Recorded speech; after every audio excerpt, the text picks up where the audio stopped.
सुख, दुख, गुस्सा, बेचैनी, नींद, यह सब शारीरिक बातें हैं। जो निरंतर है वो केवल और केवल आत्मा है। नपुंसकता को मत प्राप्त हो अर्जुन। दोस्तों, श्री कृष्णा ने यहाँ पर रूड लैंग्वेज का भी इस्तेमाल किया था, जो कि अक्सर हमारे गुरु, हमारे पेरेंट्स भी करते हैं। नपुंसकता को मत प्राप्त हो अर्जुन। अपने शत्रु से मोह ठीक नहीं। तुम एक योद्धा हो, यह शैली तुम्हें शोभा नहीं देती। महेंद्र सिंह धोनी। दोस्तों, महेंद्र सिंह धोनी एक स्थिर बुद्धि वाले मनुष्य कैसे कहलाएंगे? दोस्तों, कभी गौर कीजिएगा। सबसे अब उन विशेषताओं पर जाइए जो विशेषता यहां पर श्री कृष्णा ने कही कि जो अपनी सारी परिस्थिति में समान हो, सुख में, दुख में, वह स्थिर बुद्धि वाला मनुष्य होता है। आप देखे होंगे सर महेंद्र सिंह धोनी जब वर्ल्ड कप भी जीत गए, तब भी वह वर्ल्ड कप, इतनी बड़ी विक्ट्री के बावजूद कोई चीखना चिल्लाना नहीं, बस एक ग्रेसफुल स्माइल। दोस्तों, दूसरी क्वालिटी सेल्फलेस। इन्होंने, वो चाहते तो ओपनिंग आकर कितने बड़े रिकॉर्ड्स नहीं बना सकते थे। ये दुनिया जानती है, ये किसी से छुपा नहीं है कि महेंद्र सिंह धोनी सर को बैटिंग कितनी ज्यादा पसंद रही, परंतु उन्होंने कभी अपने लिए नहीं खेला। हमेशा उन्होंने अपनी कंट्री को फर्स्ट रखा। वह इंद्रियां हैं हमारी आंख, कान, नाक, त्वचा, जीभ, या अगर इसे कहें तो हमारा विजन, हमारी हियरिंग एबिलिटी, हमारी स्मेलिंग एबिलिटी, हमारा टच और हमारा टेस्ट सेंस। दोस्तों, आत्मा इन 5 इंद्रियों के द्वारा पहचानी नहीं जा सकती। अक्सर आप देखे होंगे लोग अपने हैक्टिक प्रोफेशनल ड्यूटीज के बाद वैकेशन की तलाश करते हैं कि I am badly in need of a vacation. क्यों पता है? क्योंकि वे अपने कर्म को एंजॉय ही नहीं करते हैं। उनको वैकेशन की आवश्यकता पड़ती है। क्यों? क्योंकि वो वह काम कर रहे हैं जिसके लिए वो बने नहीं हैं। वे उस दिशा में जा रहे हैं जिस दिशा के लिए उन्हें भगवान ने बनाया ही नहीं। मुझे पता है आप रील्स देखने में बहुत व्यस्त रहते हैं। मुझे पता है वेब सीरीज देखे बिना आपको नींद नहीं आती है। मुझे पता है कि हर एक न्यू रिलीज के साथ आपके अंदर की क्यूरियोसिटी जाग जाती है, परंतु दोस्तों, यह 1 घंटा अपने आप के लिए क्वालिटी टाइम निकालें प्लीज। क्योंकि वह रील्स देखने के बाद 2 घंटे आप 2 बजे आप चालू करते हैं, 4 बजे 2 घंटे निकल गए, पता नहीं चला। मिलता क्या है? Acceptance of beloved's death. किसी अपने की मृत्यु को स्वीकारना। परंतु दोस्तों, एक बात आप सभी से कहना चाहूंगा कि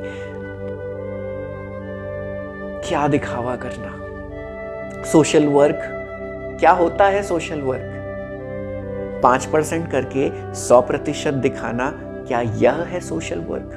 हाँ, अगर आप 100% करके उसका 5% दिखाते हैं लोगों को प्रेरित करने के लिए, सैल्यूट है आपको। परंतु दोस्तों, यह क्या आप एक गाय को 20 लोग मिलकर 4 रोटी खिला रहे हो? क्यों कर रहे हो? मत करो, पाप लगेगा, पाप। ना आज मेरी समस्या समाप्त हो गई, ना सारे अनसुलझे सवालों के जवाब मिल गए और ना ही सृष्टि बदल गई, किंतु अवश्य जिन समस्याओं को मेरी चिंताओं ने पर्वत बना रखा था, उन्हें देखने की दृष्टि बदल गई। दोस्तों, लोग मुझसे पूछते हैं कि ऐसा क्या मिल गया श्रीमद् भगवद गीता से जो तुम में इतना बदलाव आ गया? दोस्तों, मैं अपने जीवन में समाप्त हो चुका था, मैं अपने जीवन में खत्म हो चुका था। शायद मैं कुछ इमेजेस के जरिए यह दिखा पाऊं, एक अंश दिखा पाऊं कि मैं क्या हो गया था। परंतु आज दोस्तों, सृष्टि नहीं, मेरी दृष्टि बदल चुकी है। श्रीमद् भगवद गीता ने मेरी लाइफ को ट्रांसफॉर्म कर दिया है और पूरी ही निस्वार्थ भावना के साथ मैं कल गीता आप लोगों तक पहुंचाना चाहता हूं। मेरी कोई अपेक्षा नहीं दोस्तों, बजाय इसके कि मैं किसी के जीवन में पॉजिटिविटी ला पाऊं। मेरी कोई अपेक्षा नहीं कि मुझे व्यूज चाहिए, लाइक्स चाहिए, शेयर्स चाहिए, पैसा चाहिए। नहीं दोस्तों, मैं सिर्फ अपना कर्तव्य कर रहा हूं। कर्मण्येवाधिकारस्ते मा फलेषु कदाचन। मुझे कोई अपेक्षा नहीं है। बस यह मैं आपसे निवेदन करना चाहूंगा कि अगर प्रथम अध्याय से आपके जीवन में नदी प्राप्त हुई थी आपको, तो द्वितीय अध्याय से आपको समुद्र की प्राप्ति होने वाली है। द्वितीय अध्याय बहुत शक्तिशाली है। द्वितीय अध्याय में इतनी ताकत है कि अगर आज आपका जीवन शोक बना रखा है आपने, तो इसके बाद आप आनंद महसूस कर पाएंगे। आपको खुशी होगी कि हे प्रभु, इतना अच्छा जीवन है मेरा और मैं इसे क्या समझ रखा था या क्या समझ रखी थी। दोस्तों, पर उसके लिए एक बहुत आवश्यक चीज है, आप सभी से निवेदन करना चाहूंगा। हम जल्द ही शुरुआत करने वाले हैं द्वितीय अध्याय की श्रीमद् भगवद गीता के, जिसका नाम है सांख्य योग। तो उसके पहले आप सभी से निवेदन करूंगा कि अगर आप व्यस्त हैं तो वीडियो को यहीं पर पॉज कर दें, व्यस्तता के साथ इसे ना देखें। या फिर अगर आप ड्राइव कर रहे हैं या कहीं पर है, आप सिर्फ ऑडियो भी सुन सकते हैं। राइट? तो दोस्तों, मैं आपको फिर से याद दिला दूं कि एक नोटपैड और एक पेन अगर आपके साथ है तो वह सबसे बेहतर रहेगा, क्योंकि हमारा दिमाग जो है ना, वो बड़ा व्यस्त रहता है। हमारे दिमाग में बहुत सारी बातें चल रही होती है, बहुत सारी टेंशन्स चल रही होती है। और मुझे यह भी पता है दोस्तों, आप बहुत व्यस्त हैं। वो कैसे? दोस्तों, पहले हम पैसे उड़ाया करते थे ऐसे, आज हम समय भी ऐसे ही उड़ाया करते हैं। कैसे? क्या आप कुछ समझ पा रहे हैं? मुझे पता है आप रील्स देखने में बहुत व्यस्त रहते हैं। मुझे पता है वेब सीरीज देखे बिना आपको नींद नहीं आती है। मुझे पता है कि हर एक न्यू रिलीज के साथ आपके अंदर की क्यूरियोसिटी जाग जाती है। परंतु दोस्तों, यह 1 घंटा अपने आप के लिए क्वालिटी टाइम निकालें प्लीज, क्योंकि वह रील्स देखने के बाद 2 बजे आप चालू करते हैं, 4 बजे अरे 2 घंटे निकल गए, पता नहीं चला। मिलता क्या है? कुछ मिलता है। दोस्तों, आप एक वेब सीरीज कंप्लीट कर लेते हैं, मिलता क्या है? परंतु दोस्तों, द्वितीय अध्याय अगर आज आप कंप्लीट कर लेंगे तो आपको बहुत कुछ मिलेगा, बिलीव मी, क्योंकि इस ट्रायंगल में सच्चाई है। श्रीमद् भगवद गीता, इसके मॉरल और कलयुग से इसका कनेक्शन। तो शुरुआत करते हैं दोस्तों द्वितीय अध्याय की। एक बार सभी मेरे साथ बोलेंगे, जय श्री कृष्णा। तो दोस्तों, द्वितीय अध्याय की शुरुआत होती है। जैसा कि प्रथम अध्याय के अंत में श्री अर्जुन ने श्री कृष्णा को कहा कि हे मधुसूदन, मैं अपने अपनों से आखिर कैसे लड़ाई करूं? मैं उनका वध कैसे करूं? वे मेरे अपने हैं। उनको हराकर मुझे 3 लोकों की भी कामना नहीं, पृथ्वी तो दूर की बात है। दोस्तों, यहाँ पर प्रथम अध्याय की समाप्ति हुई थी और यहीं से शुरुआत होगी द्वितीय अध्याय की। तो द्वितीय अध्याय की शुरुआत में अर्जुन पूरी तरह धराशायी, पूरी तरह विचलित, पूरी तरह दुख से घिरे हुए होते हैं मधुसूदन के सामने, यानी श्री कृष्णा के सामने कि हे मधुसूदन, मुझे मार्गदर्शन दे। दोस्तों, अपने आप को श्री अर्जुन की जगह जरूर रखिएगा। आप इस बात को जरूर सोचिएगा कि अगर श्री कृष्ण श्री अर्जुन को कुछ कह रहे हैं तो क्या यह बात मेरे जीवन से भी संबंधित है? तो दोस्तों, मॉरल नंबर 1 हमें द्वितीय अध्याय से क्या मिलता है? प्रथम अध्याय से हमें 8 मॉरल्स मिले थे। ध्यान दीजिएगा, प्रथम अध्याय से हमें 8 बिंदु मिले थे, इंपॉर्टेंट पॉइंट्स, जैसे कि ना कहना, जैसे कि सही और गलत में चुनाव, जैसे कि समाज के नियम। ठीक वैसे ही द्वितीय अध्याय में हम 10 बिंदुओं से होकर गुजरने वाले हैं। तो प्रथम बिंदु दोस्तों, हम उस बिंदु तक, उस पॉइंट तक पहुंचने के पहले मैं आपको बताना चाहता हूं कि जो पहला मॉरल हमें मिलता है, जो पहली स्ट्रेंथ हमें मिलती है, जो पहला मैसेज हमें मिलता है द्वितीय अध्याय से, वो है एक्सेप्टेंस ऑफ बिलव्ड्स डेथ। किसी अपने की मृत्यु को स्वीकारना। जी हाँ, वो कैसे, चलिए जानते हैं। यहां पर श्री कृष्णा कहते हैं कि हे पार्थ, ये असमय मोह कैसा? वह पार्थ, वह अर्जुन जो अपने अपनों से लड़ना नहीं चाहते, तो उन्हें कहते हैं श्री कृष्णा कि हे पार्थ, ये असमय मोह ठीक नहीं, नपुंसकता को मत प्राप्त हो अर्जुन। दोस्तों, श्री कृष्णा ने यहाँ पर रूड लैंग्वेज का भी इस्तेमाल किया था, जो कि अक्सर हमारे गुरु, हमारे पेरेंट्स भी करते हैं। नपुंसकता को मत प्राप्त हो अर्जुन, अपने शत्रु से मोह ठीक नहीं। तुम एक योद्धा हो, यह शैली तुम्हें शोभा नहीं देती।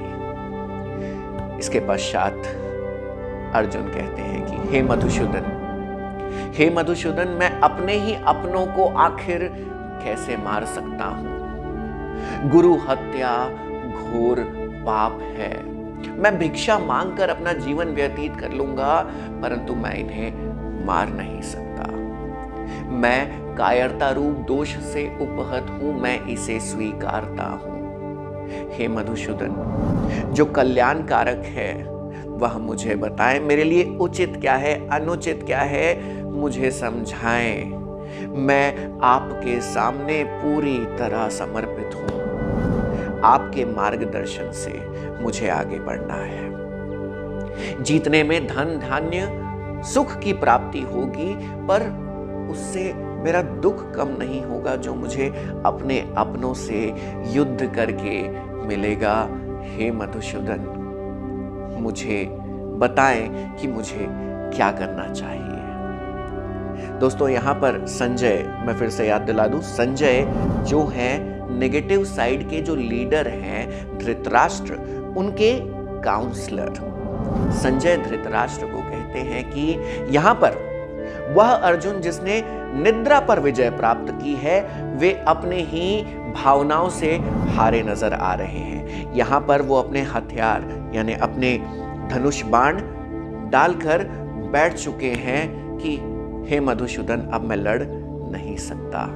यह सुनकर धृतराष्ट्र की उत्सुकता काफी बढ़ जाती है, क्योंकि धृतराष्ट्र मन ही मन जानते हैं कि इसका अंजाम क्या होने वाला है। भले ही पूरी सेना कौरवों के पास है, परंतु पांडवों के पास धर्म है, पांडवों के पास श्री कृष्णा है। तो यहां पर धृतराष्ट्र और उत्सुक हो जाते हैं जानने को कि और क्या चल रहा है। तो संजय आगे बताते हैं कि गीता ज्ञान की शुरुआत यहां से होती है।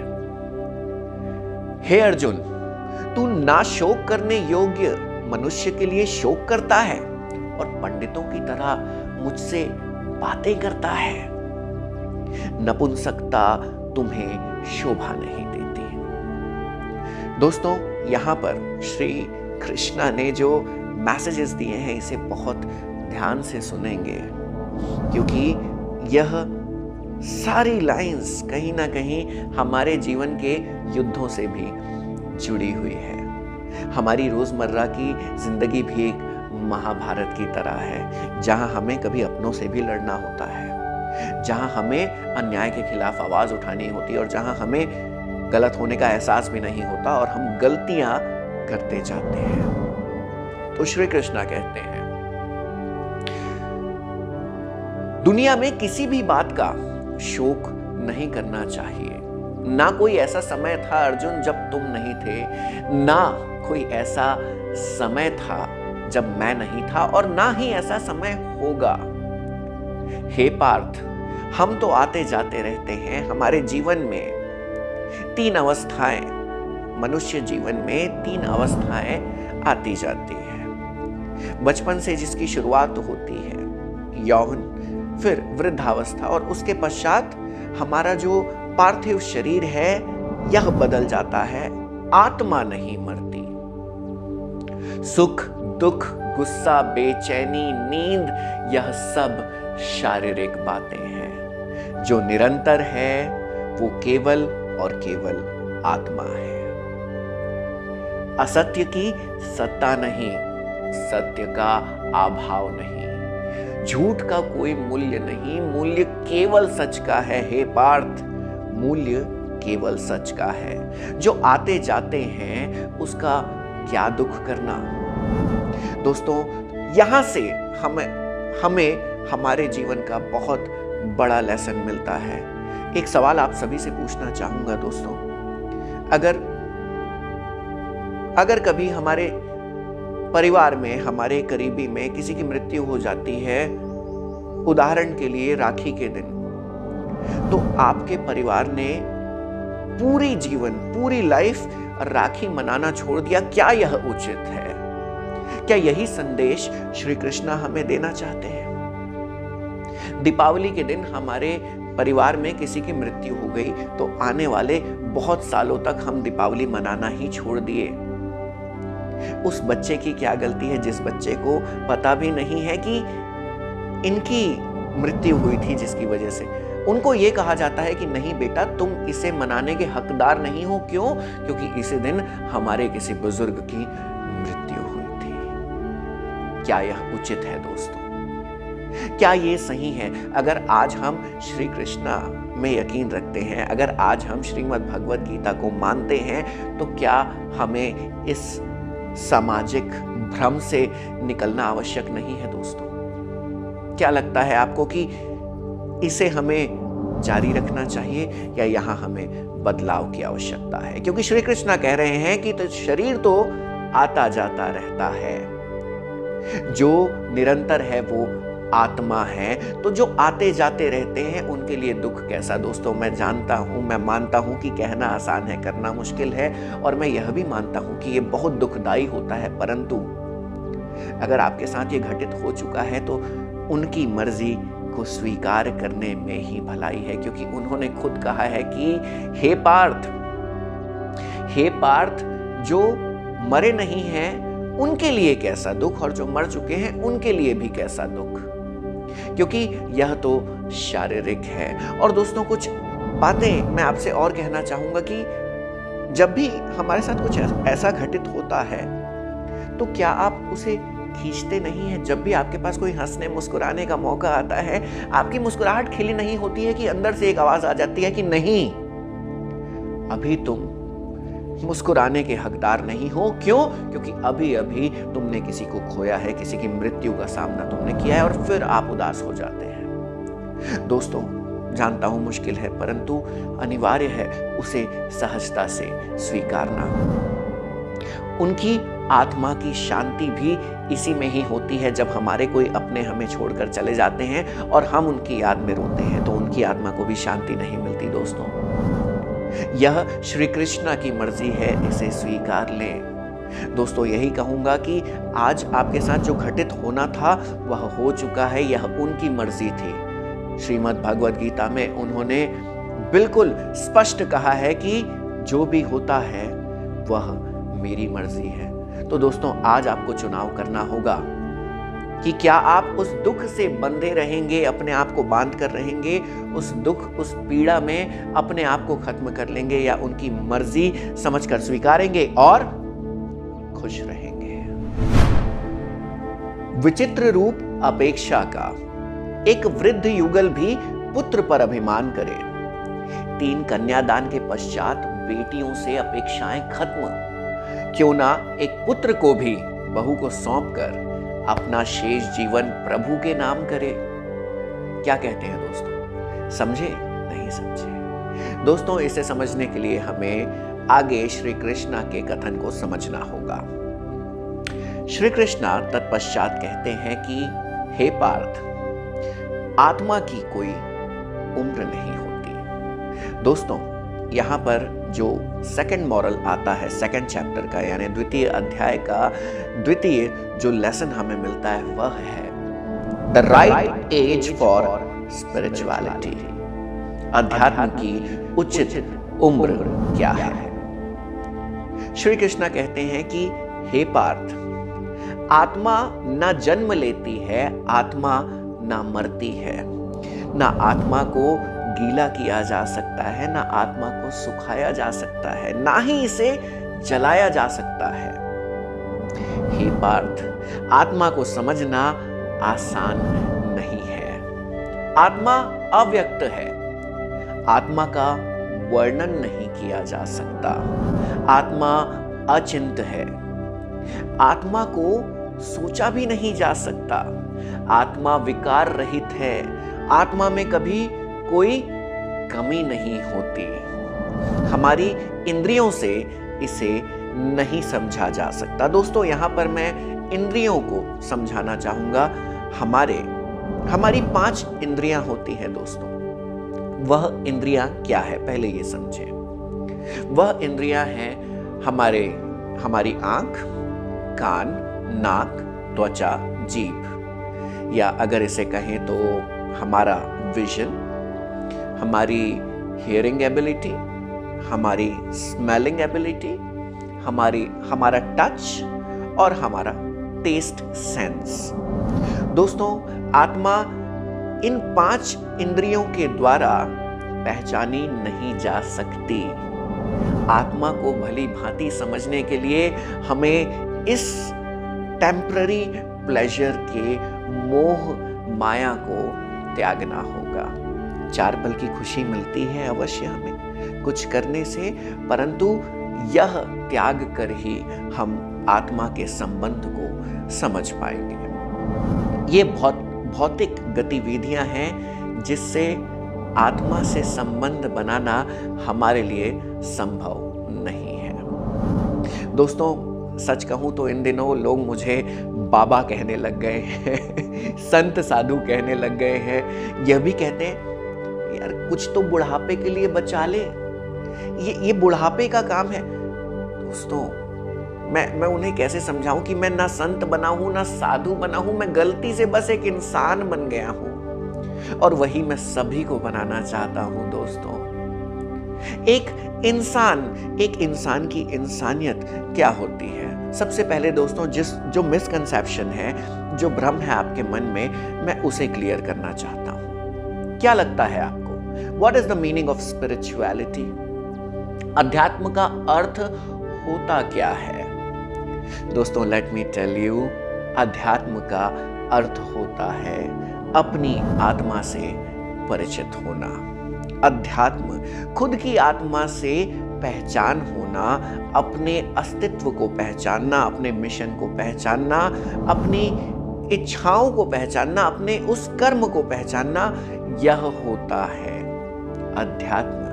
लोग इसे गलत समझ लेते हैं। तो दोस्तों, यहां पर जो सेकंड मॉरल आता है, the right age for spirituality, यानी अध्यात्म की असल उम्र क्या है? तो दोस्तों, मैं कहना चाहूंगा अध्यात्म की कोई उम्र नहीं होती। जैसा कि शुरुआत में ही मैंने आप सभी को मेंशन किया कि एक वृद्ध युगल भी पुत्र पर अभिमान करे, 3 कन्यादान के पश्चात बेटियों से अपेक्षाएं खत्म, क्यों ना एक पुत्र को भी बहू को सौंपकर अपना शेष जीवन प्रभु के नाम करे। इसका मतलब क्या है दोस्तों कि कुछ लोग आखिरी तक, यानी उस उम्र तक भी अध्यात्म में नहीं पहुंच पाते, वे भटकते रहते हैं, दुख में रहते हैं। और दोस्तों, अगर आपको लगता है कि अध्यात्म is not the right place to visit, तो मैं आपको बता दूं, अध्यात्म आपको महान नहीं बनाता, अध्यात्म आपको इंसान बनाता है। दोस्तों, अध्यात्म में कौन जाते हैं? बुजुर्ग जाते हैं। अब ये बुजुर्ग कौन होते हैं? क्या ये नादान होते हैं? क्या यह बच्चे होते हैं? दोस्तों, ये वही बुजुर्ग होते हैं जो धन धान्य कमा कर देख लिए होते हैं, सारी दुनिया का सुख प्राप्त कर लिए होते हैं, घाट घाट का पानी पी लिए होते हैं। उसके बाद उनको समझ में आता है कि सारी दुनिया घूम ली मैंने। सारी दुनिया घूमने के बाद समझ में आया कि मेरी दुनिया तो मेरे अंदर है। तो दोस्तों, सारी दुनिया घूमने का इंतजार मत कीजिए, पहले अपने अंदर झांकिए। आपको सारी दुनिया की जरूरत, आवश्यकता नहीं पड़ेगी। जो है आपके अंदर, वही असल दुनिया है। अध्यात्म की कोई उम्र नहीं होती। आप जितनी जल्दी अपने आप को पहचान ले दोस्तों, आपका जीवन उतने सुख के साथ बीतेगा। दोस्तों, हमको अपने जो बहुत ज़्यादा इच्छाएं हैं, लालच है, अपेक्षाएं हैं, हमारे अंदर जो गुस्सा, जलन, ये जो चीज़ें आती हैं, ये सब अपेक्षाओं के साथ आती है। And once you get the knowledge of spirituality, एक बार आपने अध्यात्म का आनंद भोग लिया दोस्तों, उसके बाद आपको कुछ हिला नहीं पाएगा। होंगी आपकी लाइफ में भी प्रॉब्लम्स, पर वह प्रॉब्लम्स आपको डोमिनेट नहीं कर पाएगी। तो यही कहूंगा कि अध्यात्म की कोई उम्र नहीं है। आप जितनी जल्दी वहां पहुंच जाए, आप उतने सुख को प्राप्त करेंगे।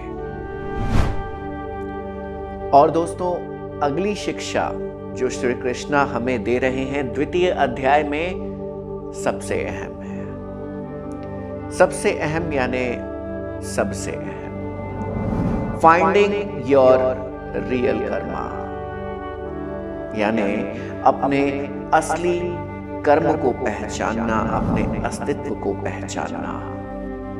दोस्तों, यहां पर श्री कृष्णा अर्जुन को कहते हैं कि हे पार्थ, तुम क्षत्रिय हो, तुम्हारा कर्तव्य है युद्ध करना। यह कायरता तुम्हें शोभा नहीं देती। अपने कर्तव्यों का पालन करो। हे पार्थ, युद्ध करो। यह तुम्हारा धर्म युद्ध है। किसी बात की चिंता ना करो। युद्ध स्वर्ग का खुला द्वार है पार्थ। अगर आज जीत जाओगे, अगर आज युद्ध में जीत जाओगे तो सुख भोगोगे, पूरी पृथ्वी पर तुम्हारा राज होगा। और अगर हार भी जाओगे तो स्वर्ग का खुला द्वार है। इसे अस्वीकार करोगे तो पाप के भागीदार बनोगे। हे अर्जुन, लोग हमेशा तेरी अपकीर्ति को स्मरण करेंगे। दोस्तों, हम कितने भी काम कर लें, हमारी पहचान हमेशा और हमेशा हमारे अच्छे कर्मों से ही की जाती है। तो यहाँ श्री कृष्णा कहते हैं कि हे अर्जुन, लोग हमेशा तेरी अपकीर्ति को याद रखेंगे। दोस्तों, हम ये जानते भी हैं, मानते भी हैं, उसके बाद भी हम उसे अपना नहीं पाते। हमें कितनी मजा आती है ना मूवीज में हीरो को देखने में, हमें कितनी मजा आती है महाभारत में अर्जुन को देखने में, हमें कितनी मजा आती है रामायण में श्री राम को देखने में। परंतु क्या हम वो रियल हीरो वाली जो गुण हैं, वो मर्यादा पुरुषोत्तम श्री राम के हम जय जयकार तो लगाते हैं, पर क्या हम उस मर्यादा का पालन करते हैं? यह सवाल भी अपने आप से अवश्य पूछते जाइएगा। और चलते हैं आगे दोस्तों। यहाँ पर श्री कृष्णा कहते हैं कि हे पार्थ, अपने कर्तव्यों से अगर आज तुम पीछे हट जाते हो तो वे जो प्रतीक्षा कर रहे हैं तुम्हारी निंदा करने के लिए, वे तुम्हारी निंदा करेंगे। अगर आज पीछे हट जाओगे तो जो तुम्हें वीर मानते हैं वे तुम्हें कायर कहेंगे। अगर आज तुम इस चुनौती को स्वीकार नहीं करते हो तो तुम्हारी जय जयकार की जगह तुम्हारा मजाक उड़ाया जाएगा। अपने कर्म को पहचानो और युद्ध करो।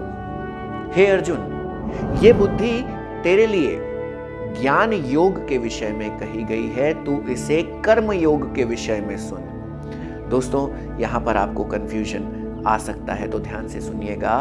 श्री कृष्णा कहते हैं कि हे अर्जुन, यह बुद्धि तेरे लिए ज्ञान योग के विषय में कही गई है, तू इसे कर्म योग के विषय में सुन। अब दोस्तों, कर्म योग और ज्ञान योग यह क्या होता है?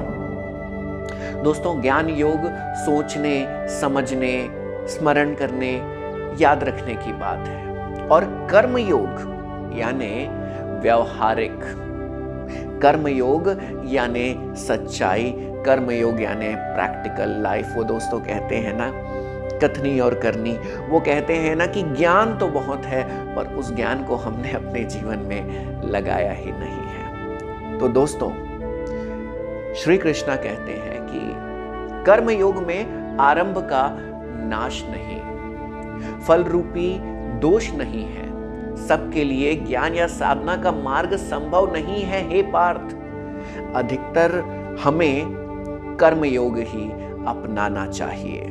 अगर कर्म योग पर चलोगे तो कभी निराश नहीं रहोगे। दोस्तों, यह मॉरल हमारे जीवन में पूरी तरह कनेक्ट होता है कि अगर हम कर्म योग में चलेंगे तो कभी निराश नहीं होंगे। अक्सर आप देखे होंगे लोग अपने हैक्टिक प्रोफेशनल ड्यूटीज के बाद वैकेशन की तलाश करते हैं कि I am badly in need of a vacation. क्यों पता है? क्योंकि वे अपने कर्म को एंजॉय ही नहीं करते हैं। उनको वैकेशन की आवश्यकता पड़ती है। क्यों? क्योंकि वो वह काम कर रहे हैं जिसके लिए वो बने नहीं हैं। वे उस दिशा में जा रहे हैं जिस दिशा के लिए उन्हें भगवान ने बनाया ही नहीं है। दोस्तों, मैंने 10 साल व्यापार किया। मैंने अपने जीवन से उसे पूरी तरह आज हटा दिया है। मैं उस दौर से गुजर चुका हूं जब मेरे जीवन में वो जो आलस्य होता है वो मुझ पर हावी हो गया था, निराशा हावी हो गई थी, गुस्सा, न जाने क्या क्या। मैंने प्रथम अध्याय में आप सभी के सामने यह भी बताया है कि मैं कितनी बुरी आदतों से होकर गुजरा हूं। तो दोस्तों, कर्म को पहचानना आज हमारे लिए बेहद आवश्यक है। वह क्यों? दोस्तों, जब हम हैक्टिक वर्क के बाद वैकेशन खोजते हैं, इसका मतलब कि हम अपने कर्म को एंजॉय नहीं कर रहे हैं। हम जिस दिशा में बढ़ रहे हैं, हम उस दिशा को एंजॉय नहीं कर रहे हैं। तो कब तक वैकेशन खोजेंगे और कब तक वो हफ्ते के 2 दिन खुशी मनाकर 5 दिन का दुख मनाएंगे? आप जरा सोचिएगा जरूर। अगर हम अपने असली कर्म में हैं तो वह कर्म ही हमारे लिए वैकेशन की तरह है। दोस्तों, आज मेरे जीवन में छुट्टी का वो जो महत्व होता है, मुझे छुट्टी मिलेगी, है ही नहीं। क्यों? क्योंकि मैं हर एक पल को जी रहा हूं। दोस्तों, मेरे जीवन का कर्म, मेरा कर्तव्य जो मैंने पहचाना है, वह लोगों के जीवन से निराशा को हटाना है। मैं लगातार 10, 12, 15, 18 घंटे भी बोल सकता हूं, लोगों से मिल सकता हूं, उनकी काउंसलिंग करता हूं, मुझे थकान नहीं होती। परंतु वही जब मैं बिजनेस की मीटिंग्स करता था, दोस्तों, मैंने एक कविता वहां भी लिखी थी कि सारा दिन खुद से लड़कर अपने बिजनेस क्लाइंट्स को प्लीज किया करता था, परंतु जब शाम ढले और गुजरा दिन याद आए, मैं खुद को ही मिस किया करता था। दोस्तों, मैं रोज ड्रिंक करने लगा था क्योंकि मैं उस जर्नी को एंजॉय नहीं कर रहा था। तो दोस्तों, आपके पास भी समय है। मैं कहता हूं, फिर कह रहा हूं, जो शेष है वही विशेष है। अपने असली कर्म को पहचानिए, जिसके लिए आज आप बने हैं, जिसके लिए प्रभु ने आपको बनाया है। ज्यादा से ज्यादा क्या होगा दोस्तों?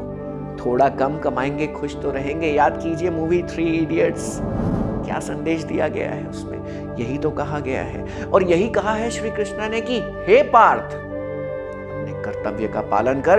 अगर कुछ नहीं भी मिलेगा तो निराश नहीं रहेगा। और यही हमें करना है दोस्तों, अपने असल कर्म को पहचानना है। कर्मण्येवाधिकारस्ते मा फलेषु कदाचन मा कर्मफल हेतुर्भूर माते संगोच्व कर्मणि।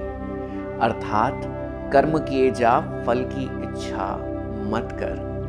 दोस्तों, यह श्रीमद् भगवद गीता का सबसे बड़ा सार है। अगर पिछली शिक्षा, पिछला मॉरल रक्त थी तो यह सांसें है। यह सोर्स है। श्रीमद् भगवद गीता का सबसे बड़ा संदेश जो श्री कृष्ण ने दिया है वह यही है।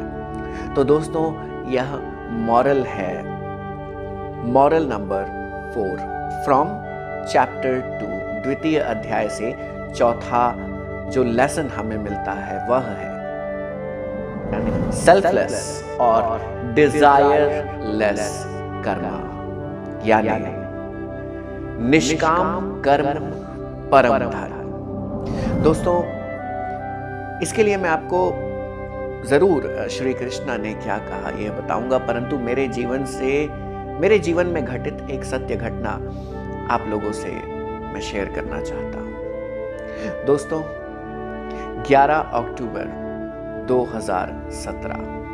मैं अपनी लाइफ में इतना परेशान हो चुका था कि मुझ में जीने की इच्छा खत्म हो चुकी थी। पूरी तरह विवश, पूरी तरह हार चुका था अपनी लाइफ में, और मैंने अपना पूरा मन बना लिया था कि अब मैं अपने जीवन को खत्म कर लूंगा।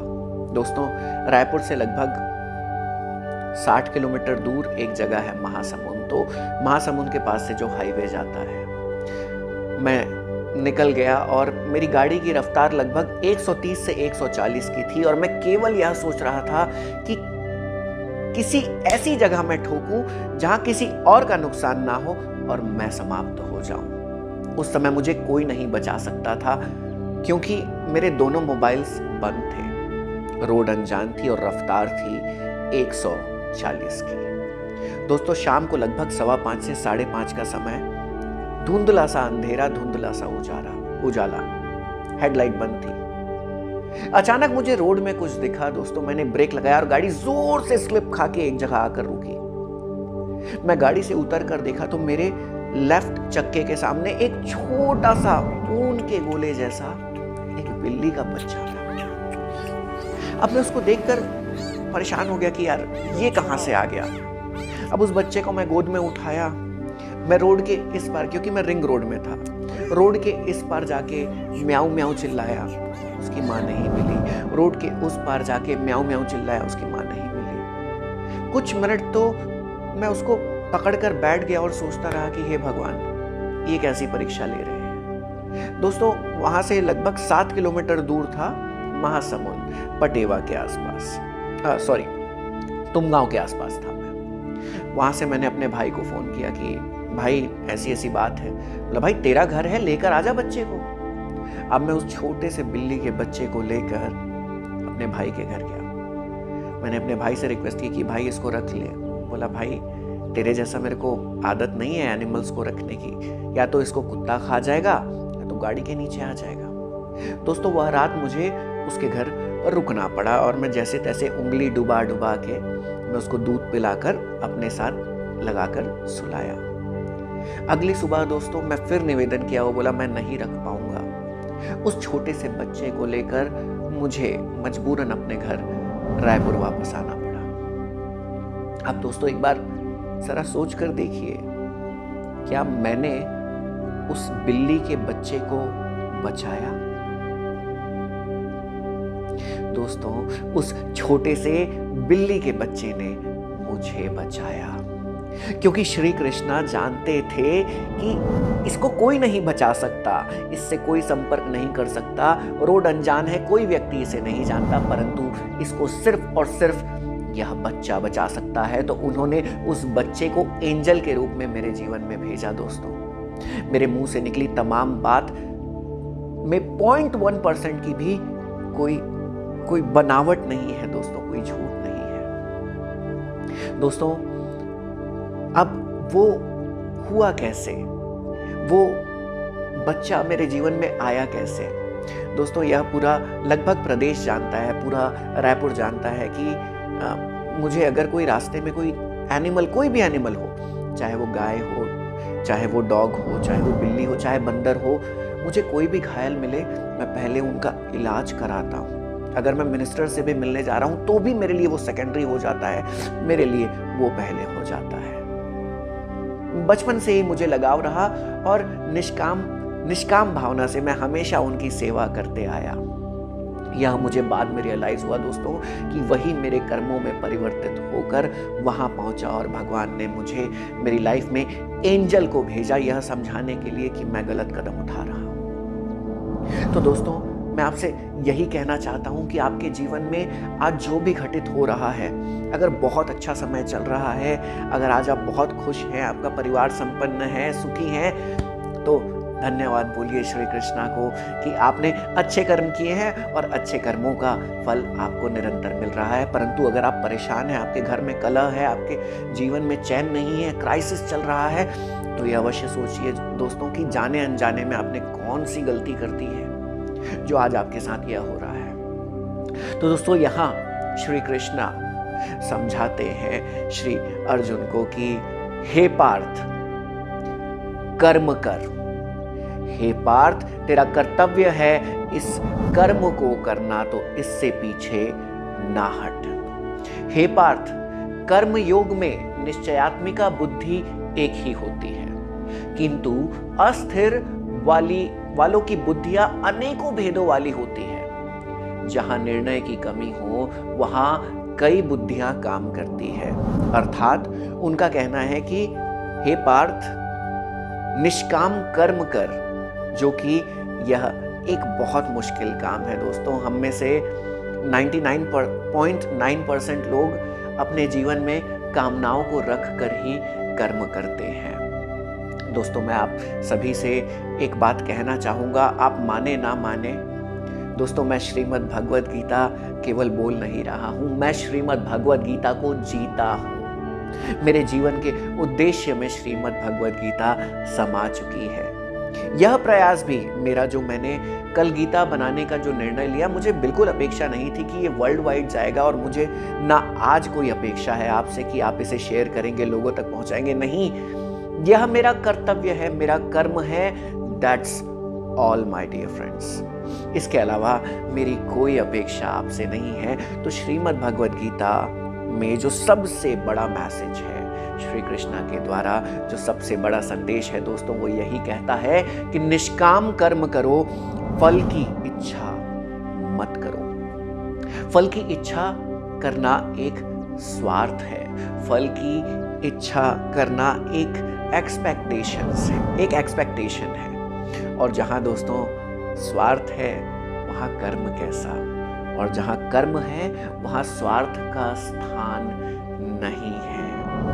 आई नो इम्प्रैक्टिकल आपको साउंड कर रहा होगा, परंतु रियलिटी यही है दोस्तों कि असल कर्म ही निस्वार्थ होता है। अगर आपका पूरा ध्यान आपके कर्म पर है, अगर आपने पूरे ईमानदारी से, पूरे लगाव के साथ, पूरे समर्पण के साथ अगर आपने अपने कर्तव्यों का पालन किया है, तो फल कहाँ जाएगा? फल तो आप ही के पास आएगा। दोस्तों, 3 इडियट्स मूवी में भी क्या कहा गया है? भाई, सफलता के पीछे मत भागो, है ना, अपना कर्म करो, राइट? तो अपने कर्म को आज हमें करना है। अगर कर्म हमने किया है तो फल तो मिलेगा ही, अच्छा हो तो, बुरा हो तो। वैसे दोस्तों, एक बात आपसे पूछना चाहूंगा, अभी आप जहां भी बैठे हैं, एक मिनट मेरी बात को ध्यान से सुनेंगे। मैं आपसे कुछ कराना चाहूंगा। आपके लेफ्ट राइट ऊपर नीचे एक बार देखिए, कहीं सीसीटीवी कैमरा तो नजर नहीं आ रहा है? नहीं? ऐसी कोई जगह नहीं है दोस्तों जहां सीसीटीवी कैमरा नहीं है, बेडरूम हो या बाथरूम। सबसे बड़ा सीसीटीवी कैमरा ऊपर लगा है, तो किसी को दिखाने के लिए नहीं, असल में कर्म करें। असल कर्म वही है जो हमेशा किया जाए। दोस्तों, श्री कृष्णा ने यहाँ पर हमारे कुछ भ्रमों को हटाने का प्रयास किया है, परंतु दुर्भाग्यपूर्ण मुझे यह कहना पड़ रहा है कि आज भी कहीं ना कहीं हम उसे हटा नहीं पाए हैं। मैं पहले ही आप सभी से क्षमा चाहूँगा, क्योंकि मैं कुछ ऐसी बातें कह रहा हूँ जो शायद आपको बुरी लग सकती है। दोस्तों, श्री कृष्णा ने यहाँ पर बिल्कुल स्पष्ट कहा है कि हे पार्थ, जिसने कर्म योग को प्राप्त कर लिया हो, उसे किसी और योग की आवश्यकता नहीं रह जाती। हे पार्थ, बड़े जलाशय को जिसने प्राप्त कर लिया, उनके लिए छोटे तालाबों का महत्व नहीं रहता। जिसने ब्रह्म तत्व को समझ लिया, उसे वेदों की भी आवश्यकता नहीं है। श्री कृष्णा ने यहाँ पर सबसे ऊपर कर्मयोग को बताया है, परंतु दोस्तों, हम इस कर्म योग को अपने जीवन में ला नहीं पाते हैं। हर एक इच्छा, हर एक कामना हमें कमजोर बनाती है। हम जो भी कर्म करते हैं उसके पीछे इच्छा, जो कर्म करें उसके पीछे कामना, तो वह स्वार्थ है। सबसे बड़ा कर्म जो है वही निस्वार्थ है। हम सिर्फ और सिर्फ अपने कर्मों पर ध्यान दें, क्योंकि यही कहा है श्री कृष्णा ने कि सबसे बड़ा योग कर्म योग ही है। जो फल के लिए कार्य करे उसे हमेशा डर रहता है, और जो निष्काम कर्म योगी है वह हमेशा निडर रहता है। उसे कुछ खोने का भय नहीं रहता। क्यों? क्योंकि उसे लगाव नहीं रहता, उसे अपेक्षा नहीं रहती। दोस्तों, हम इतनी सारी मूवीज देखते हैं, उन मूवीज में हमको हमेशा जो कैरेक्टर दिखाया जाता है वो कैरेक्टर हमेशा सेल्फलेस होता है, हाँ कि ना? हम उसे देखते हैं, हम उसके लिए ताली भी बजाते हैं, पर क्यों हम अपने अंदर वो खोज नहीं पाते हैं? क्यों हम आज इतने सेल्फिश बन बैठे हैं कि जो भी करें बदले में चाहिए, ये मैं क्यों करूं, ये मैं, सिर्फ वो क्यों और मुझे क्या मिलेगा, यह सवाल हमें खाए जा रहा है। यह चिंता अगर आज आपके जीवन में आपको चिंताएं घेरी हुई है तो जरा रुक कर पूछिए अपने आप से कि इन चिंताओं का कारण आखिर क्या है? मैं क्यों इतना परेशान हूं? क्या मैं बहुत ज्यादा लालची तो नहीं? दोस्तों, लालची और महत्वाकांक्षी दोनों में अंतर होता है। श्री कृष्णा के अनुसार तो हमें महत्वाकांक्षी भी नहीं होना चाहिए, लालची तो दूर की बात है, परंतु अनफॉर्चुनेटली आज ये दुनिया लालची बन बैठी है। और दोस्तों, मेरे जीवन का परम उद्देश्य यही है कि मैं आज अपने जीवन में मैं कुछ भी नहीं पा सका हूं, कुछ भी बदलाव नहीं ला सका हूं, परंतु मुझे अपने जीवन को वहां पहुंचाना है जहां मैं अपने आप को एक कर्मयोगी कह सकूं। दोस्तों, वैसे तो मुझे अपने पैर छुआना बिल्कुल पसंद नहीं, परंतु जो भी मेरे स्टूडेंट्स या कोई जब मेरा पैर छूते हैं, मैं उन्हें एक ही आशीर्वाद देता हूं। आप पूछ सकते हैं किसी से भी, मैं कहता हूं कर्मयोगी बनो। कर्मयोगी बनने से बड़ा कोई सौभाग्य नहीं है। और दोस्तों, श्री कृष्णा ने ना केवल समस्या हमें बताई है, श्री कृष्णा ने हमें समस्या के साथ समाधान भी बताए हैं। तो अगला बिंदु हमें लाता है दोस्तों, वो है पॉइंट नंबर 6, यानी the symptoms of selfish people. स्वार्थी व्यक्तियों के क्या लक्षण हैं? दोस्तों, आप स्वयं समझदार हैं कि आपकी संगति कैसी होनी चाहिए। आपकी संगति आपको पीस की तरफ ले जानी चाहिए या फिर पेस की तरफ। आपके जीवन में आप सुखमय जीवन चाहते हैं या फिर समस्याओं से घिरा हुआ, अपेक्षाओं से भरा हुआ? तो यहाँ श्री कृष्णा अर्जुन को समझाते हैं कि हे पार्थ, आम इंसान कर्म करके फल की आस में लग जाता है। एक फल प्राप्त कर खुश होता है, फिर दूसरे फल को तलाश करने लगता है। फल प्रधान गलत है। केवल फल की इच्छा रख के कर्म करना उचित नहीं माना गया है दोस्तों। मोह, कभी कर्म फल का मोह, कभी धन का मोह, ऐश्वर्य का मोह, शक्ति का मोह। यह मोह एक दलदल बताया गया है दोस्तों। श्री कृष्णा ने कहा है कि यह मोह एक दलदल की तरह है पार्थ। इस मोह में जितना बंधते जाओगे उतना ढहते जाओगे। इस मोह से निकलना ही हमारा परम कर्तव्य है। वस्तुओं में कोई बुराई नहीं है, बुराई मोह में है। दोस्तों, आप स्वयं देख लीजिए, धृतराष्ट्र पुत्र मोह में आज परिणाम आप सभी को पता है। दुर्योधन शक्ति मोह। आप अपने जीवन में एक बार जरूर देखिए कि आप किस चीज से मोहित हैं।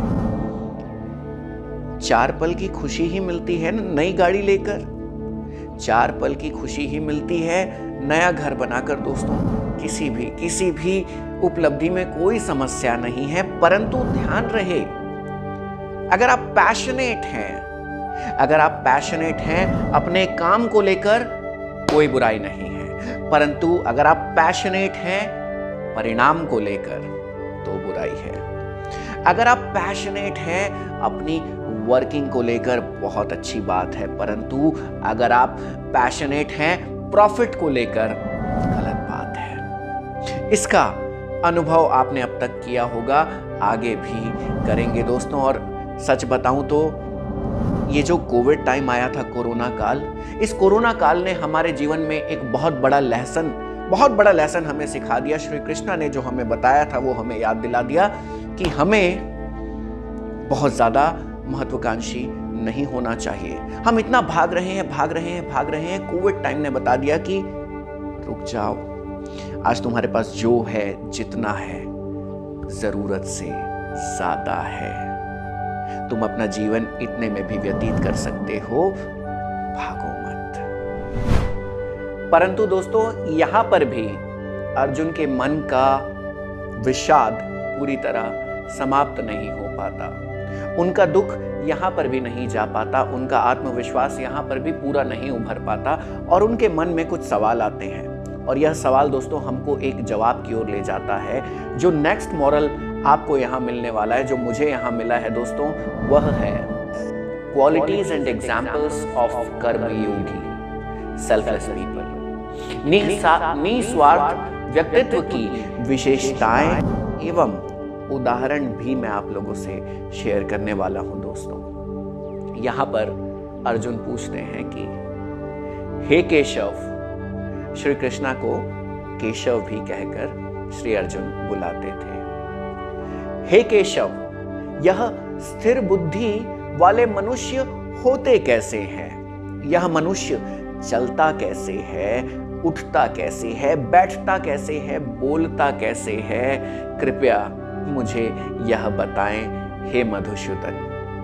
दोस्तों, अब जो मैं आपको बताने जा रहा हूं, ना केवल आपको सुनना है, अपने आप से जोड़ना जरूर है और साथ ही अपने आसपास के व्यक्तित्व से भी, कि आपके आसपास क्या कोई ऐसा व्यक्तित्व है जो पूरी तरह, देखिए मैं एक बात सच्चाई कहूं तो वो कहते हैं ना कि सिद्ध पुरुष, पूरी तरह सिद्ध तो हम मनुष्य हो ही नहीं सकते, परंतु इसके आसपास कोई है तो जरूर सोचिएगा। तो यहाँ जो श्री कृष्णा कहते हैं, अगर हो सके तो आंख बंद करके सुनिएगा। श्री कृष्णा कहते हैं कि हे पार्थ, जब मनुष्य मन में स्थित संपूर्ण कामनाओं को त्याग देता है, उसी क्षण में वह स्थित प्रज्ञ कहा जाता है। जो आत्मा से आत्मा के रिश्ते को समझता है, वह स्थिर बुद्धि वाला मनुष्य होता है। जो सुख में, दुख में, समस्या में भी स्थिर बुद्धि रखे, वही सिद्ध है। जिसमें लगाव नहीं, समानता है। जिस प्रकार कछुआ अपने हाथ पैर समेट लेता है, ठीक उसी प्रकार जब हम अपनी इंद्रियों को समेट ले, सिद्धि वहां प्राप्त होती है। सबके बीच रहकर भी नियंत्रित रहे, वह सिद्ध व्यक्ति है। परंतु हे केशव, स्मरण रहे, केवल दुनिया को दिखाने के लिए नहीं, केवल वो कहते हैं ना दोस्तों, शो ऑफ करने के लिए नहीं, वह मन से उन इच्छाओं का जब त्याग करता है, तब वह सिद्धि को प्राप्त करता है। जो काम वासना से रहित है, जो लालच, भूख इत्यादि को अपनी कमजोरी नहीं बनने देता, जो केवल अपने कर्तव्यों पर ही ध्यान देता है, वही स्थिर बुद्धि, वही स्थिर कहलाता है। दोस्तों, मैं आपको यहाँ पर दो ऐसे उदाहरण देना चाहूंगा जिस पर मुझे यकीन है कि आप इस उदाहरण को जरूर जोड़कर देखेंगे और इन विशेषताओं को पहचानेंगे कि आखिर स्थिर बुद्धि वाले मनुष्य होते कैसे हैं। ये मेरा सौभाग्य है कि मेरे जीवन में मेरे दो ऐसे इंस्पिरेशन हैं जिनका मैं आदर करता हूं, जिनका मैं सम्मान करता हूं और जो मेरे हृदय में है, जो मेरे जीवन में सबसे ऊपर है। पहले हैं महेंद्र सिंह धोनी। दोस्तों, महेंद्र सिंह धोनी एक स्थिर बुद्धि वाले मनुष्य कैसे कहलाएंगे? दोस्तों, कभी गौर कीजिएगा। सबसे अब उन विशेषताओं पर जाइए जो विशेषता यहां पर श्री कृष्णा ने कही कि जो अपनी सारी परिस्थिति में समान हो, सुख में दुख में, वह स्थिर बुद्धि वाला मनुष्य होता है। आप देखे होंगे सर महेंद्र सिंह धोनी जब वर्ल्ड कप भी जीत गए, तब भी वह वर्ल्ड कप इतनी बड़ी विक्ट्री के बावजूद कोई चीखना चिल्लाना नहीं, बस एक ग्रेसफुल स्माइल। दोस्तों, दूसरी क्वालिटी सेल्फलेस। इन्होंने, वो चाहते तो ओपनिंग आकर कितने बड़े रिकॉर्ड्स नहीं बना सकते थे, ये दुनिया जानती है, ये किसी से छुपा नहीं है कि महेंद्र सिंह धोनी सर को बैटिंग कितनी ज्यादा पसंद रही, परंतु उन्होंने कभी अपने लिए नहीं खेला, हमेशा उन्होंने अपनी कंट्री को फर्स्ट रखा। ऐसे कितने मैचेस रहे जब उन्होंने प्रेशर झेलकर आखिरी विकेट को आखिरी बॉल तक ले जाकर मैच जिताया, क्योंकि उन्होंने उस डर को, उस भय को, उस प्रेशर को अपनी कामनेस के ऊपर हावी होने नहीं दिया। तो दोस्तों, यह एक पहले उदाहरण है जो मैं आपके सामने रखना चाहता हूं। कमी हर किसी में होती है, इनमें भी होगी, परंतु जो उदाहरण मुझे मिला, और दूसरे उदाहरण दोस्तों वो है नरेंद्र मोदी जी। जी हां दोस्तों, अब वह कैसे? दोस्तों, यह पूरा देश जानता है, पूरी दुनिया जानती है कि मोदी जी के लिए पहले देश फिर शेष। क्या आपने उन्हें कभी गुस्से में देखा है? क्या आपने उन्हें कभी अपना टेम्परामेंट लूज करते देखा है? दोस्तों, इतने प्रेशर्स होने के बावजूद जिस समझदारी के साथ, जिस ग्रेस के साथ वो हैंडल करते हैं सिचुएशन को, परिस्थितियों को अपने नियंत्रण में लाते हैं, वह स्थिर बुद्धि वाले हैं। और दोस्तों, हमेशा फियरलेस, उन्हें बड़ी से बड़ी ताकतें भी नहीं डरा पाई, और तो और दोस्तों, उनको लालच भी नहीं बदल पाई। उनको कोई करप्ट बनाते बनाते पूरी दुनिया सुधर रही है। यानी मोदी जी ने देश को जिस मुकाम पर लाया है, मुझे यकीन है कि आप सभी को इस बात पर मेरी ही तरह गर्व है अपने प्राइम मिनिस्टर पर, जो हमेशा और हमेशा अपने लिए नहीं, अपने देश के लिए जीते आया है।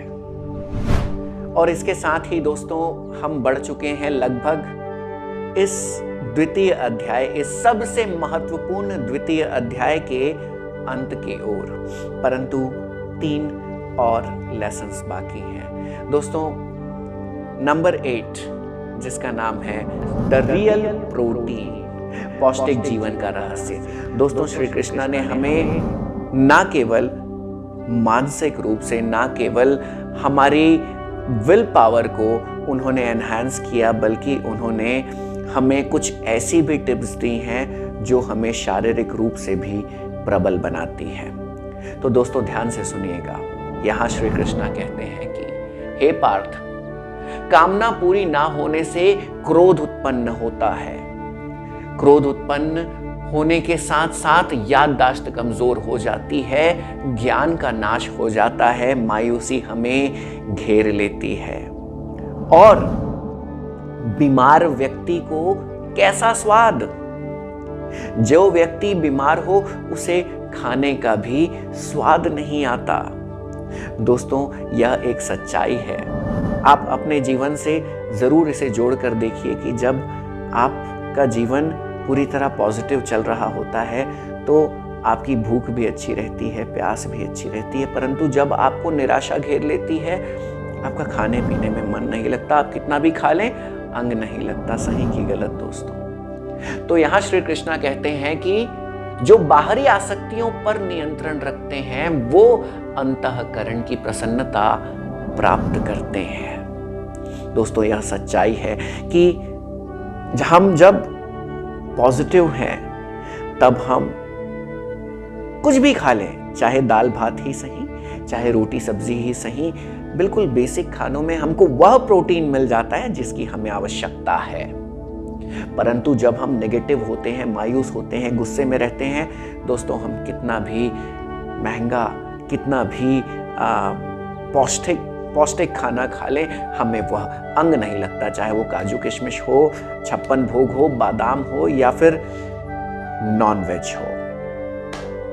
यह सारी चीजें व्यर्थ हो जाती हैं। वैसे मैं आपको बता दूं दोस्तों, वेज में हमारे पास इतनी, वेजिटेरियन शाकाहारी में हमारे पास इतनी वैरायटीज हैं। खैर, यह आगे श्रीमद् भगवद गीता में आएगा कि सात्विक भोज क्या है, राजसिक भोज क्या है और तामसिक भोज क्या है। तो फिलहाल मैं ये कहना चाहूँगा कि हम पॉजिटिव हैं। दोस्तों, मैं 55 kg का हुआ करता था, एकदम सूख सा गया था, एकदम पतला। शायद मैंने इमेज आपको दिखाई भी थी।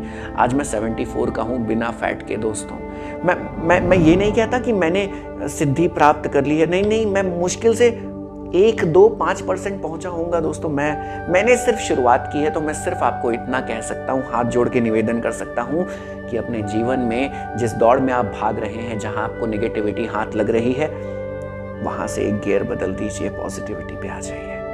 मैंने व्यापारिक रिश्ते बनाने भी छोड़ दिए हैं दोस्तों, केवल उनसे ही मिलना, उनसे ही जुलना, उनसे ही रिश्ते रखना जिनसे मेरे दिल मिलते हैं। एनीवे दोस्तों, आगे बढ़ते हैं।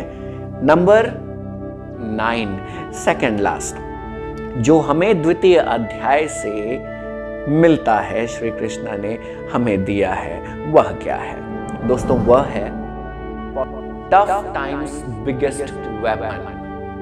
हमारे मुश्किल समय का सबसे बड़ा हथियार क्या है दोस्तों? यहां पर श्री कृष्ण कहते हैं कि self victory is the biggest victory, यानी खुद पर जीत ही सबसे बड़ी जीत है।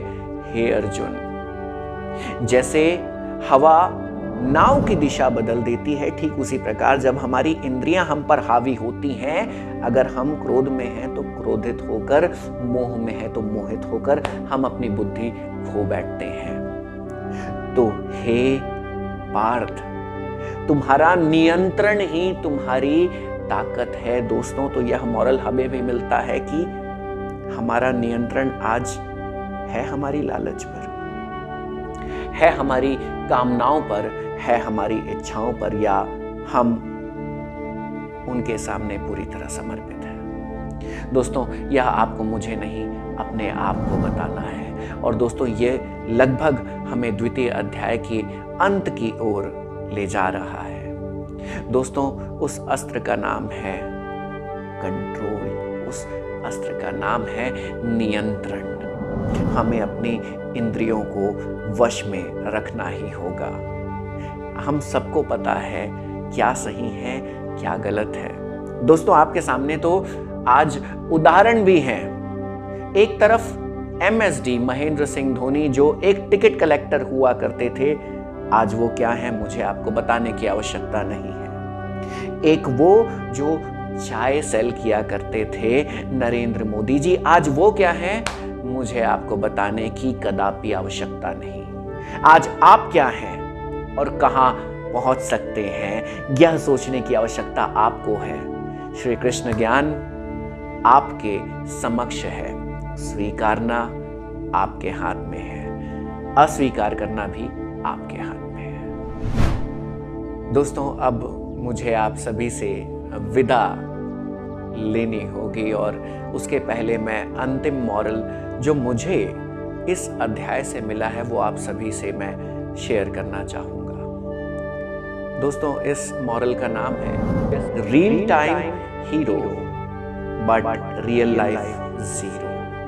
कथनी एवं करनी में बहुत बड़ा अंतर। दोस्तों, एक बार सोचो तो सही, क्या कैमरा सिर्फ आपके मोबाइल में है? क्या कैमरा सिर्फ आपके घर में है? क्या कैमरा सिर्फ आपकी ऑफिस में है? सबसे बड़ा CCTV कैमरा ऊपर लगा है, उस कैमरे से तो डरो। मुझे अक्सर यह महसूस होता है कि काश लोग वाकई उतने अच्छे होते जितने अच्छे वो सोशल मीडिया में दिखाते हैं। कड़वी बात कह रहा हूं दोस्तों, माफ कीजिएगा। काश लोग वाकई उतने अच्छे होते हैं। पूरे साल मांस, मछली, मटन खींच के खाते हो, साल में 9 दिन सात्विक बन जाते हो, जब भगवान सब कुछ जानते हैं तो बेवकूफ किसको बनाते हो। दोस्तों, मेरे को अपने जीवन में सच में मैं यह मानता हूं, जो हुआ बहुत अच्छा हुआ, जो हुआ वो होना ही था और ये प्रभु की मर्जी थी। पर दोस्तों, एक रिग्रेट लाइफ में हमेशा था, है और रहेगा कि मैंने कभी नॉनवेज खाया था। दोस्तों, इसके बारे में हम डिटेल्ड बात करेंगे आने वाले अध्याय में, क्योंकि तामसिक भोज एक ऐसा हिस्सा है श्रीमद् भगवद गीता का, उसे भी मैं वर्णन अवश्य करूंगा। परंतु दोस्तों, एक बात आप सभी से कहना चाहूंगा कि क्या दिखावा करना। सोशल वर्क क्या होता है? सोशल वर्क 5% करके 100% दिखाना, क्या यह है सोशल वर्क? हाँ, अगर आप 100% करके उसका 5% दिखाते हैं लोगों को प्रेरित करने के लिए, सैल्यूट है आपको। परंतु दोस्तों, यह क्या आप एक गाय को 20 लोग मिलकर 4 रोटी खिला रहे हो? क्यों कर रहे हो? मत करो, पाप लगेगा, पाप। भाई मत करो, दिखावा भी मत करो, इस ढोंग की बड़ी सजा मिलेगी। निवेदन कर रहा हूं आपसे। दोस्तों, मैं ये कोई शो ऑफ के लिए नहीं कह रहा हूं। कभी भी मेरी गाड़ी की डिक्की खोल के देख लेना, मेरे घर का राशन हो या ना हो, मेरी डिक्की खाली नहीं होती, पूरा कार्टून भरा रहता है बिस्किट का। दिन रात खिलाता हूं, चाहूं तो रोज एक मूवी बना सकता हूं, रोज घंटों दिखा सकता हूं कि मैं आज ये कर रहा हूं, वो कर रहा हूं। हाँ, लॉकडाउन के समय जरूर मैंने लोगों को प्रेरित करने के लिए यह बताया था कि रोज मैं 10 किलो चावल बनाता हूं और ऐसे करके खिलाता हूं, आप भी खिलाओ, क्योंकि इसकी बहुत ज्यादा आवश्यकता थी। परंतु दिखावा मत कीजिए दोस्तों, वो देख रहे हैं। तो दोस्तों, यहां पर मैं आप सभी से विदा लूंगा और मैं क्षमा चाहूंगा अगर मेरी बातें आपको बुरी लगी होगी, परंतु मैं चाहता हूं कि आपको कुछ बातें बुरी लगे, क्योंकि if it does not challenge you, it won't change you, my dear friends। कड़वी बात, सीधी बात। मेरी कोई अपेक्षा तो है नहीं दोस्तों कि मुझे सुपरहिट होना है, मुझे शेयरिंग्स चाहिए, नहीं दोस्तों। यह मेरा कर्तव्य है आप तक वो पहुंचाना, टूटा फूटा जैसे भी मुझसे बन पाया मैंने आप तक पहुंचाया। मैं महारथियों से, ऋषियों से, मुनियों से फिर से क्षमा चाहूंगा अगर मुझसे कोई गलती हुई हो। मैं कोई ज्ञाता नहीं हूं, परंतु मुझे प्रेम हो चुका है श्रीमद् भगवद गीता से, तो अगर मुझे आपका मार्गदर्शन और मिले तो मैं और सीख पाऊंगा। परंतु यह जरूर कहूंगा कि हमें दिखावा तत्काल बंद करने की आवश्यकता है। तो दोस्तों, यह ज्ञान यहां पर रोकते हैं और आपको याद दिला दूं दोस्तों कि ये इस पूरे अध्याय से संबंधित आपके मन में प्रश्न अवश्य आए होंगे और वो आने ही चाहिए। दोस्तों, यह जो अध्याय है यह रिलीज होगा 15 सितंबर को, 15 सितंबर को। 20 दिनों के अंदर दोस्तों आपके जितने भी सवाल हैं कमेंट बॉक्स में प्लीज डालिएगा। आपके प्रश्नों से शायद मुझे कुछ नया सीखने मिले, कुछ ऐसी बात जो मैंने सोची ना हो, कहीं मैं गलत हूं तो मुझे करेक्ट कीजिएगा। 5 अक्टूबर 5 अक्टूबर तक उन क्वेश्चंस को हम चुनेंगे। ठीक उसके 10 दिन बाद इसका जवाब आपको मिलेगा, यानी 15 अक्टूबर को रिलीज होगा आंसर वीडियो। और दोस्तों, ठीक उसके 15 दिन बाद 1 नवंबर को आएगा तीसरा अध्याय। और यही निवेदन करूंगा दोस्तों कि सिर्फ जानकारी नहीं, अगर आप यहां तक सुने हैं इसका मतलब कहीं ना कहीं आपके हृदय में श्रीमद् भगवद गीता यानी कल गीता ने जगह बनाई है। तो अगर जगह बनाई है तो दोस्तों बातों में सच्चाई है, और बातों में सच्चाई है तो गुंजाइश है कुछ बदलाव की। सिर्फ देखना काफी नहीं है दोस्तों, वो पेन कॉपी ध्यान रखेंगे। तो जाते जाते दोस्तों कुछ कहना चाहता हूं। समय रेत है जो निरंतर अपनी गति से बहता है। इसका कण कण हर क्षण हमसे कुछ कहता है। जो सोचते हैं मिलता नहीं, जो मिलता है खुश होते नहीं। ये समय का फेर है, वक्त की माया है। हम तो मनुष्य हैं, गलती की कठपुतली हैं। इस समय की पहेली ने तो महान श्री अर्जुन को भी अपने लक्ष्य से भटकाया है। जय श्री कृष्ण।